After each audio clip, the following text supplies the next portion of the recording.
Olá, meus alunos e alunas. Eu sou o professor Josimar e vou lecionar neste semestre a disciplina de Auditoria Contábil. Senhores, a auditoria contábil é uma das 4 técnicas da contabilidade.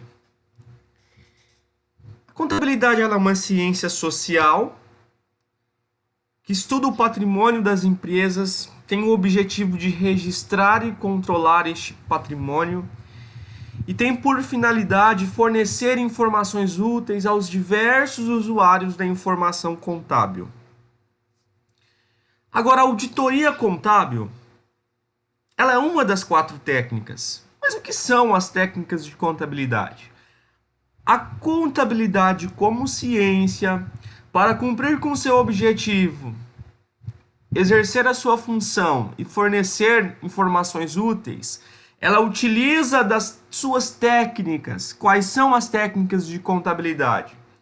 Nós temos a técnica de escrituração, nós temos a técnica de demonstração contábil, a técnica de análise das demonstrações contábeis e a última e 4ª técnica, auditoria das demonstrações contábeis. Mas o que é auditoria, afinal? A auditoria é uma das técnicas que tem por objetivo emitir uma opinião sobre as demonstrações contábeis. Antes de falar sobre auditoria das demonstrações contábeis, qual que é o conceito da palavrinha auditoria? Porque existe auditoria hospitalar, existe auditoria financeira, existe auditoria fiscal. Esse termo auditoria ele é utilizado em diversos segmentos. Auditar significa verificar para emitir uma opinião. E o que seria a auditoria das demonstrações contábeis? Emitir uma opinião sobre as demonstrações contábeis. Vamos lá. Na auditoria contábil, ela é segmentada entre auditoria independente e auditoria interna. A auditoria independente é a chamada auditoria externa. Mas qual que é a diferença entre elas? Vamos começar pela auditoria independente. A auditoria independente, ela é aquela auditoria externa em que a sua independência é maior em relação à interna. É quando a empresa contrata uma firma de auditoria, profissionais externos para emitir uma opinião sobre as suas demonstrações contábeis. Na auditoria independente, a atividade de avaliação ela tem uma maior independência, porque os profissionais não têm ligação com o quadro funcional da empresa. E a atuação, a relação é regulada por contrato, tá bom? Mas qual que é o objetivo da auditoria independente? Nós temos as normas brasileiras de contabilidade, que são publicadas pelo Conselho Federal de Contabilidade. Aí vale a pena nós relembrarmos. A contabilidade como ciência, ela tem os seus princípios e normas. Quais são as normas? Os pronunciamentos contábeis, CPC, e as normas brasileiras de contabilidade, ok? E quais são os princípios? Os princípios fundamentais da contabilidade.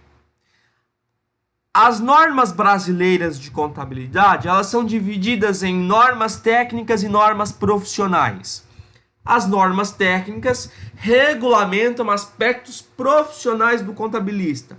Quais são as profissões do contabilista? Ele pode ser contador, perito ou auditor.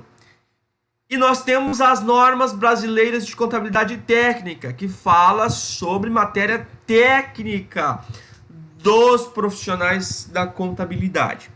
E a NBCTA 200, que é Norma Brasileira de Contabilidade Técnica de Auditoria 200, ela fala sobre os objetivos gerais da auditoria independente, que é aquela auditoria externa.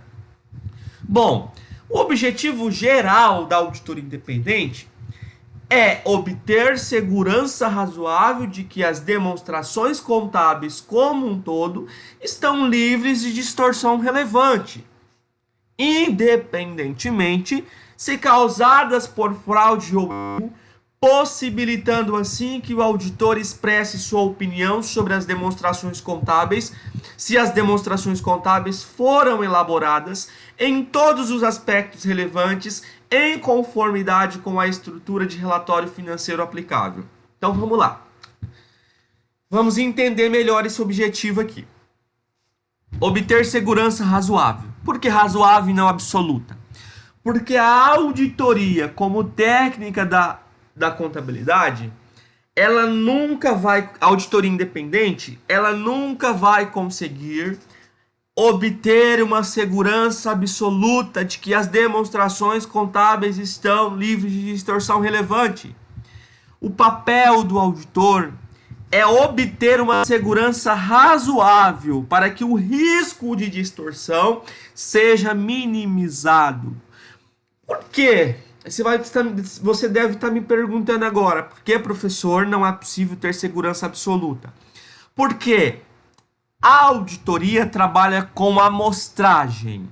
Agora eu vou te contextualizar na prática como que funciona o trabalho de auditoria. Funciona da seguinte forma. Vamos lá. Uma determinada empresa tem obrigação de ter as suas demonstrações contábeis auditadas por profissionais independentes, ok? Em 2020, ok? A determinada empresa, no final de 2020, vamos supor, tá, que encerramos o ano de 2020, a empresa precisa auditar as suas demonstrações contábeis de 2020. Quando que a equipe de auditores vai até as dependências da empresa para auditá-la? Após o encerramento do exercício. Então a auditoria ela trabalha inicialmente com fatos passados, né, com fatos anterior. Então, por exemplo, lá em fevereiro de 2021, a equipe de auditoria vai até a dependência da empresa para auditar as demonstrações contábeis de 2020. Então perceba que a equipe de auditoria vai fazer o seu trabalho utilizando as demonstrações contábeis de 2020. E essa equipe, ela vai ficar lá uma quantidade de horas contratadas. Porque quando uma equipe de auditoria externa é contratada, é formalizado um contrato de prestação de serviço. E neste contrato é estipulada a quantidade de hora que a empresa vai gastar para realizar o trabalho. Então o honorário, ele é levantado em cima dessa quantidade de horas. Então a empresa não vai conseguir ter uma segurança absoluta, porque para ela ter uma segurança absoluta, ela teria que auditar nota fiscal por nota, pagamento por pagamento, recebimento por recebimento, e ela ficaria lá, teria que ficar um semestre, dependendo do volume da empresa, da atividade econômica e do porte da empresa. Então, a auditoria ela é uma técnica que ela utiliza-se de amostragens, ok? E da experiência e do julgamento profissional do auditor para que ela consiga cumprir com seu objetivo, que é obter uma segurança razoável. Enquanto o auditor não tem essa segurança razoável, ele vai continuar com seus procedimentos de auditoria. A partir do momento que ele tem uma segurança razoável, ok? Ele já concluiu o seu objetivo, então ele vai passar para uma próxima área, tá bom? A auditoria, de que forma o auditor vai ter essa segurança razoável? Ele vai auditar o balanço da empresa.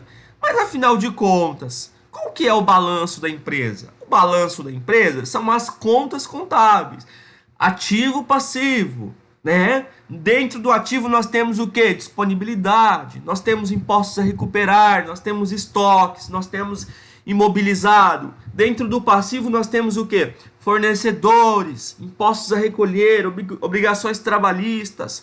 Nós temos dentro do PL capital social, reservas de lucro.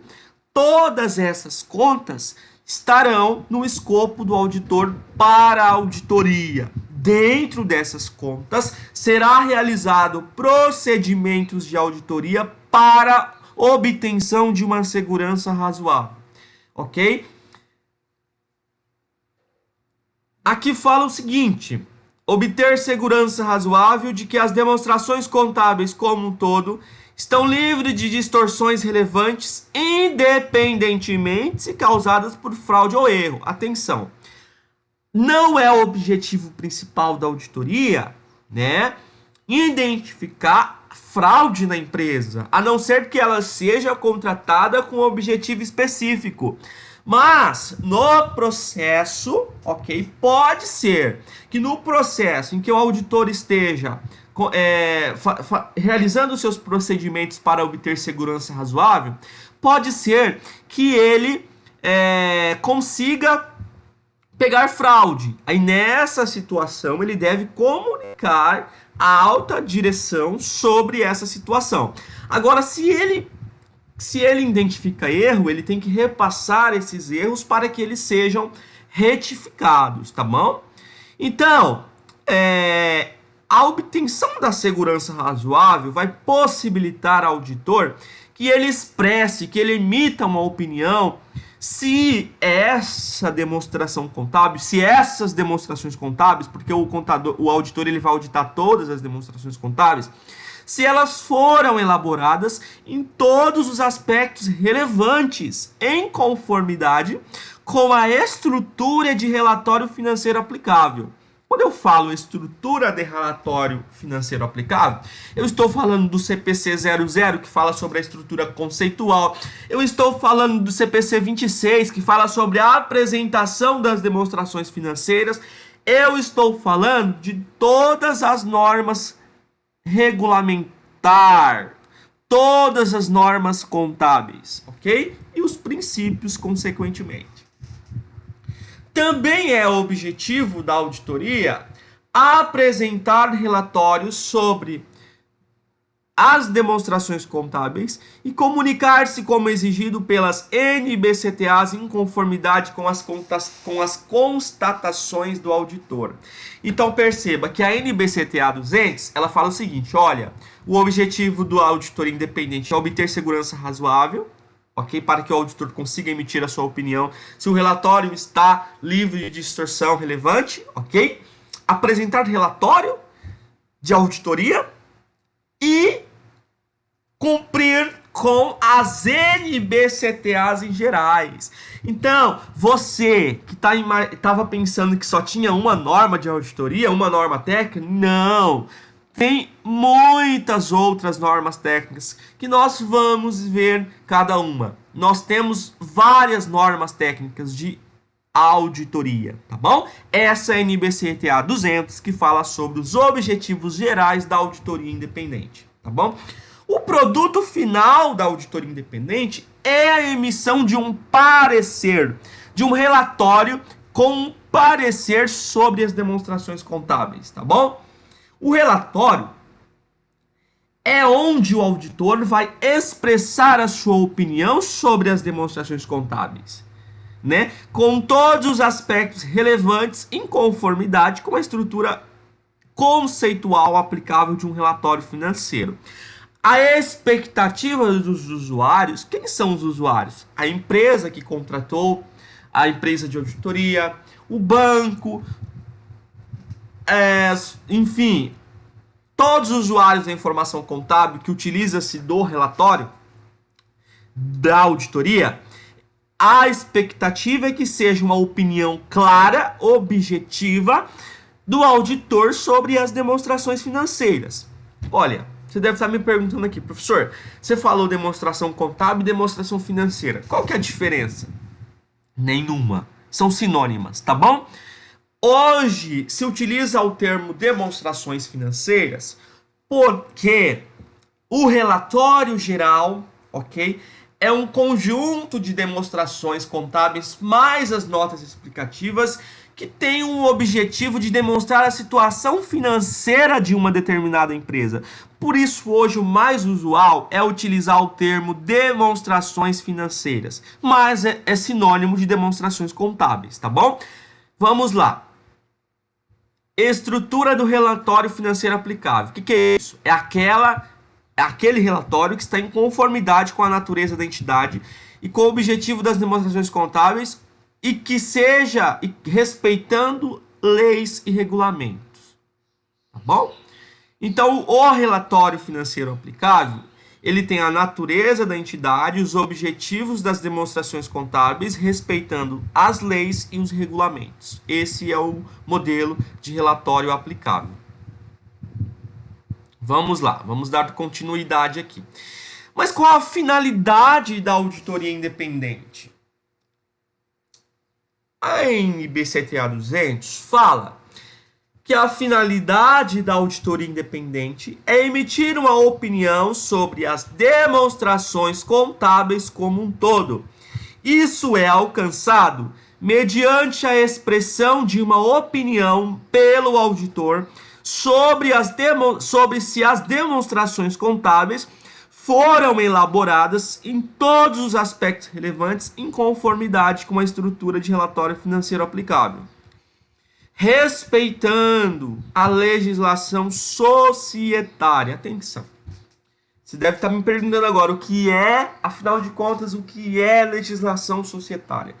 No Brasil, nós temos a legislação fiscal, que é para apuração de imposto, e nós temos a legislação societária, que segue os pronunciamentos contábeis, ok? Então, a auditoria das demonstrações contábeis, ela vai verificar o cumprimento da legislação societária. Lá no artigo 177, inciso 3, diz que as demonstrações financeiras das companhias abertas observarão ainda as normas expedidas pela Comissão de Valores Mobiliários e serão obrigatoriamente submetidas à auditoria por auditores independentes nelas registrados. Atenção! Então, para as empresas, as companhias abertas, ok? Elas terão a obrigatoriedade de serem auditadas por auditores independentes, mas esses auditores independentes terão que ser registrados na CVM. Depois eu vou explicar o passo a passo para vocês como ser um auditor independente e a gente volta nesse assunto, tá bom? Mas temos que falar sobre a origem e evolução da auditoria independente. A auditoria externa independente, ela surgiu como parte da evolução do sistema capitalista, pois antigamente as empresas eram fechadas e pertenciam a grupos familiares. Com a expansão de mercado e o acirramento da concorrência, houve a necessidade das empresas ampliarem suas instalações, fabris e administrativas, aprimorando os controles internos e gerais, visando a redução de custos, aumentando a competitividade de um mercado com seus produtos e serviços. Então, pessoal, a Revolução Industrial, ela foi fundamental para a evolução da auditoria, porque as empresas sentiram a necessidade de terem os seus processos auditados, principalmente os seus controles internos, né? E a auditoria nasceu aí. E diante de todas as mudanças, com a evolução, né, com a globalização, com o avanço tecnológico, com a globalização de mercado, ok? Foi necessário um volume de recursos impossível a ser obtido por meio de operações lucrativas da empresa ou do patrimônio dos sócios. Então, as empresas sentiram a necessidade de captar recursos de bancos. As empresas foram aumentando a sua atividade econômica e começaram a sentir necessidade de buscar financiamento das suas atividades para cumprir com as suas metas. E nesse sentido, os bancos, investidores, eles precisavam de uma garantia de que a empresa, não só da garantia de uma empresa, mas eles precisavam saber, eles precisavam de um exame de uma opinião técnica, se a empresa ia ter condição de pagar a sua obrigação, entendeu? E esses investidores, eles precisavam conhecer a posição financeira e econômica da empresa, a capacidade de geração de caixa dessa empresa, medir a suficiência de caixa, medir a eficácia da administração financeira dos recursos da empresa. E a melhor forma de o investidor, o banco, obter essas informações era por meio das demonstrações financeiras. Quando eu falo em demonstrações financeiras, eu estou falando daquele conjunto de demonstrações contábeis obrigatórias que nós estudamos em contabilidade estrutural e também a análise das demonstrações financeiras, que é o balanço patrimonial, a DRE, a DVA, a DFC, DMPL e outras, tá bom? Então, eles precisavam obter essas informações por meio dessas demonstrações financeiras e contra a possibilidade da empresa manipular essas informações, os investidores e bancos passaram a exigir que essas demonstrações fossem examinadas por um profissional independente com reconhecida capacidade técnica, ou seja, o contador com capacidade técnica de auditar as demonstrações contábeis e emitir uma opinião sobre as mesmas.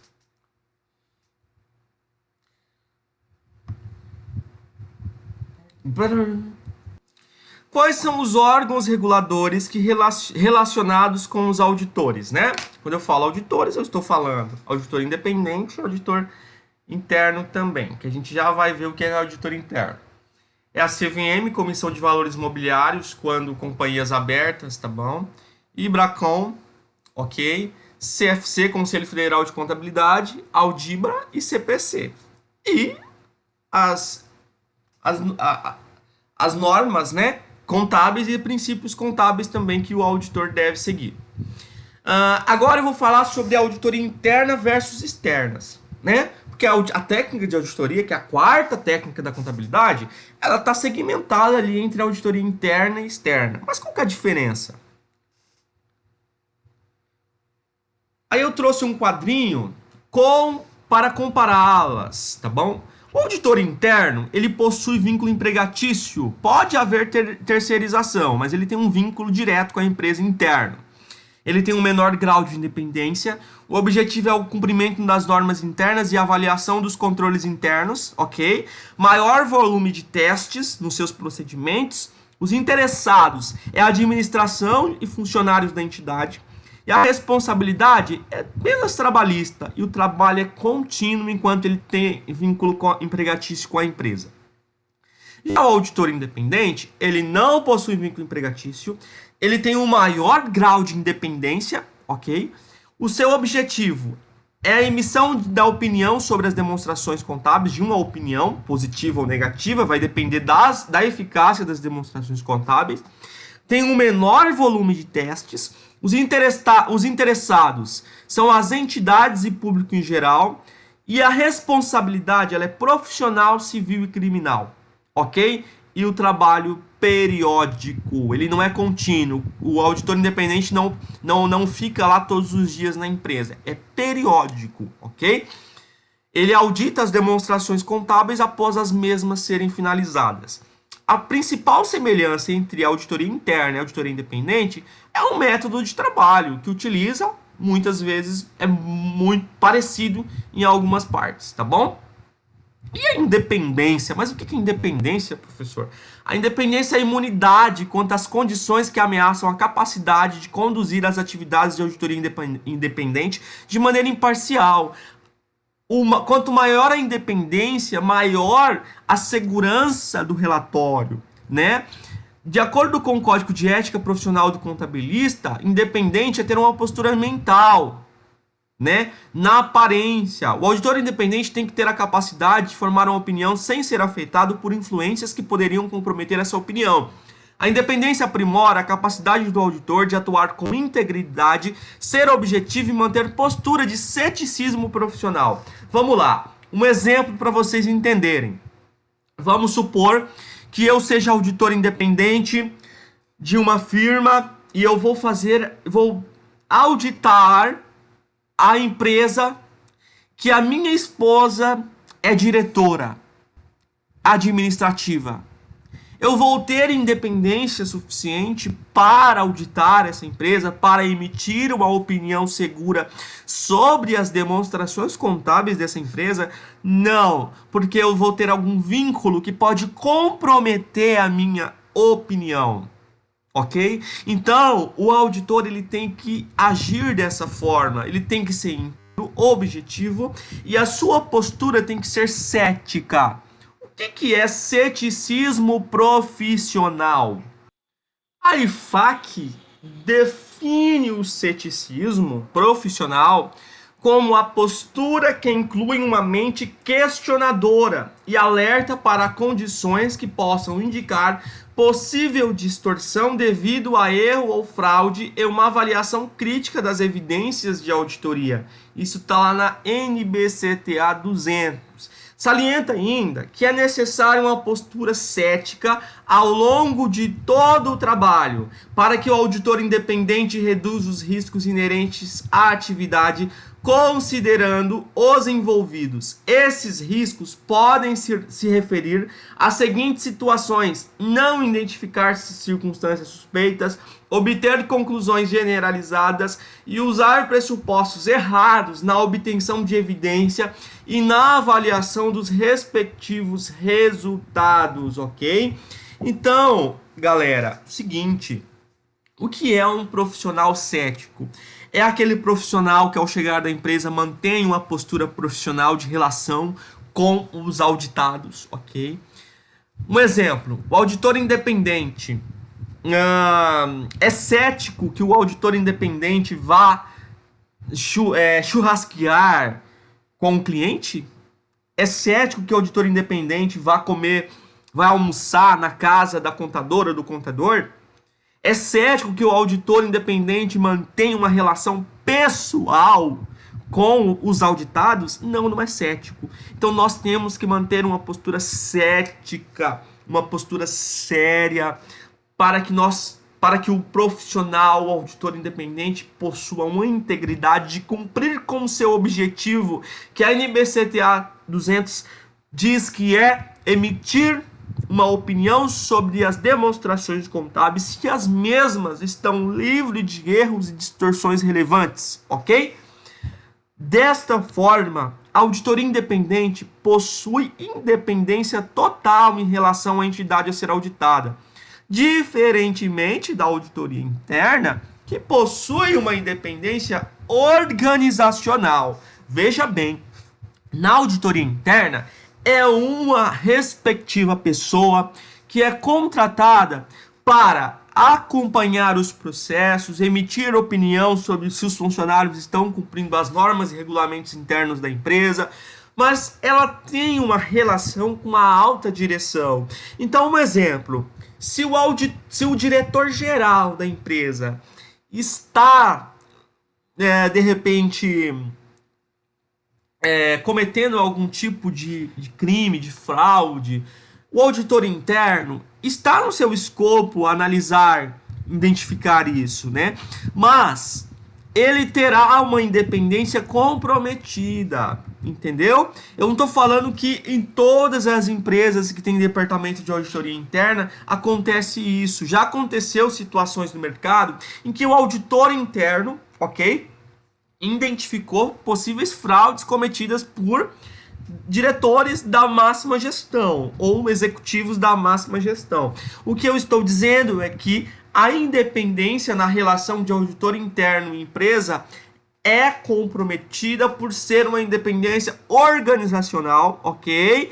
E com menor nível de independência em relação à auditoria independente, que é a auditoria externa, tá bom? Porque a auditoria externa, ela responde civilmente, criminalmente e profissionalmente pelo seu trabalho, ok? Vamos lá. Parte da independência. A perda da independência ocorre, dentre outros fatores, quando há interesse financeiro. Se o auditor ou membro imediato de sua família possuir interesses financeiros direto ou indireto relevante na entidade auditadas. suas controladas ou empresas do mesmo grupo econômico, presume-se a perda da independência. Agora vamos falar sobre o nosso plano de ensino, né? Para a nossa disciplina de auditoria contábil para 2020/2, tá? A nossa ementa. Fundamentos de auditoria, normas e princípios de auditoria, métodos, procedimentos e técnicas de auditoria, técnicas e procedimentos para a elaboração de relatórios e pareceres de auditoria. Lembrando que a auditoria das demonstrações contábeis é um dos conteúdos que cai no exame de suficiência e a gente vai trazer para vocês algumas questões de que forma esse contexto cai na prova do exame de suficiência também, ok? Então eu vou apresentar para vocês o plano de ensino, ok? Então, hoje no dia 11 nós estamos apresentando o plano de ensino e os aspectos introdutórios da auditoria das demonstrações contábeis, apresentando alguns conceitos, objetivos, evolução, órgãos reguladores e campo de aplicação e a diferença entre a auditoria interna e externa. Também mencionamos a independência do auditor independente e qual a relação dessa independência tanto com a auditoria externa como também com a auditoria interna. Na segunda aula nós vamos ver a NBCTA 200 na íntegra, os objetivos gerais, a estruturação das normas técnicas, como que funciona, os requisitos éticos, o perfil profissional, vamos falar um pouco mais sobre ceticismo profissional e julgamento profissional do auditor independente. No dia 25/8 teremos a semana de atividades avaliativas, ok? Como requisito de nota parcial. Nossa aula 4, veremos controle internos, planejamento de auditoria, matriz de risco e faremos resolução de exercício. Na nossa aula 5, nós faremos uma revisão para a nossa N1, ok? A nossa N1 está agendada para o dia 15/9, ok? Ou no dia 8, vamos ver como que vai se comportar o calendário acadêmico. Na nossa N1 vai cair aspectos introdutórios, normas de auditoria NBCTA 200, objetivos do auditor, normas técnicas, normas profissionais, requisitos éticos, ceticismo profissional, julgamento profissional, planejamento de auditoria e controles internos, ok? A partir da nossa aula 7 a gente começa conteúdo para N2, complemento de conteúdos para N2, vamos ver programas de auditoria, aplicação de resolução de exercícios. Na nossa aula 8, veremos um pouco mais sobre programas de auditoria. Aula 9, papéis de trabalho, ok? Procedimentos de auditoria em contas patrimoniais, resultado. Na aula 10, faremos uma dinâmica em grupo. De acordo com passei direto. 3. Faremos papéis de trabalho, né? Nesse momento a gente vai começar a montar uma pasta de auditoria, tá bom? Então a gente vai voltar um pouco nos conteúdos abordados, a gente vai começar a montar uma pasta de auditoria utilizando os papéis de trabalho. Então após nós aprendermos como montar um papel, work paper, um papel de trabalho de auditoria, a gente vai começar a montar uma pasta, vamos auditar, vamos simular uma auditoria em uma empresa, tá bom? Dinâmica em grupo. Vamos lá, vamos fazer uma dinâmica e essa pasta vai ser, vai contar como atividade parcial e o desenvolvimento dos papéis de trabalho também vai cair na N2, tá bom? Faremos uma dinâmica em grupo sobre fraude na auditoria das demonstrações contábeis, ok? Na nossa aula 11, vamos falar sobre a evidência da auditoria. Na nossa aula 12, vamos falar sobre os riscos de auditoria, ok? Provavelmente no dia 27, nós teremos a nossa N2. Na nossa aula 14, falaremos um pouco mais sobre os testes de auditoria, ok? Vamos complementar isso no nosso escopo da nossa pasta de trabalho, que é uma simulação prática de auditoria empresarial, ok? E na aula 15 a gente começa a falar sobre os pareceres de auditoria. Então nós vamos utilizar essa pasta de trabalho, essa auditoria prática, essa simulação para desenvolver os tipos de relatórios, ok? Então a gente vai estudar e aplicar na prática, tá? É uma forma de a gente conseguir conciliar o conteúdo de uma forma mais contributiva. Então vamos ver os tipos de parecer de auditoria. Na nossa aula 16 a gente vai falar sobre os tipos de opinião modificada. Na nossa aula 17 a gente fala sobre os parágrafos de ênfase. E na nossa avaliação N3 vai cair programas de auditorias, papéis de trabalhos, procedimentos de auditoria, evidência de auditoria, riscos de auditoria, teste de auditoria, formação de opinião do parecer de auditoria, tipos de opinião modificada e parágrafos de ênfase. Pessoal, mais uma vez, percebam que o nosso plano de ensino está bem estruturado, então eu conto com a presença de vocês nas videoconferências. É importante, porque se você não assistir a videoconferência, você terá muita dificuldade de desempenhar os conteúdos e resolver os exercícios e, consequentemente, conseguir a nota nas avaliações, ok? Então é importante que você assista a videoaula que é publicada antecipadamente, que você leia o material de apoio com antecedência, que você desenvolva os exercícios, ok, ao longo da nossa disciplina e que você participe da videoconferência, que é nesse momento que nós temos uma troca legal, que você tira a sua dúvida, que nós aprendemos juntos. Esta técnica é uma técnica tão importante para o profissional contábil e é uma profissão e é uma auditoria, ela é um segmento da contabilidade que nós temos um déficit imenso, principalmente na nossa região. Então, é importante, porque talvez você talvez você tenha tendo um contato com a auditoria, você se identifica com ela e é uma área que você poderá estar se especializando. Então, mais uma vez, não faltem às videoconferências, senão você terá grande dificuldade para conseguir a sua nota, a sua média nas avaliações, ok? Vocês estão nesse momento no 6º semestre, então é importante que vocês tenham a responsabilidade, entendeu? De entender que nesse momento vocês têm que desenvolver, vocês têm que aprender a contabilidade para que vocês consigam a aprovação no exame de suficiência. A partir do 7º semestre já vão poder fazer a prova, tá bom? Então aqui eu vou apresentar para vocês mais um pouco, falar um pouco sobre o conteúdo programático do nosso plano de ensino. Então no primeiro momento a gente vai falar dos aspectos introdutórios, conceituando, né? A gente vai falar depois das normas e perfil dos profissionais, as normas técnicas e profissionais. Depois a gente vai para o planejamento, depois a gente vai para os programas e então papéis de trabalho. É nesse momento que a gente vai começar a desempenhar a pasta de auditoria, que é uma prática alinhada à teoria, tá bom? E na sequência a gente vai continuar falando sobre evidências de auditoria, riscos de auditoria, testes em auditoria, formação de opinião, parecer de auditoria, tipos de opiniões modificadas e parágrafos de ênfase, ok?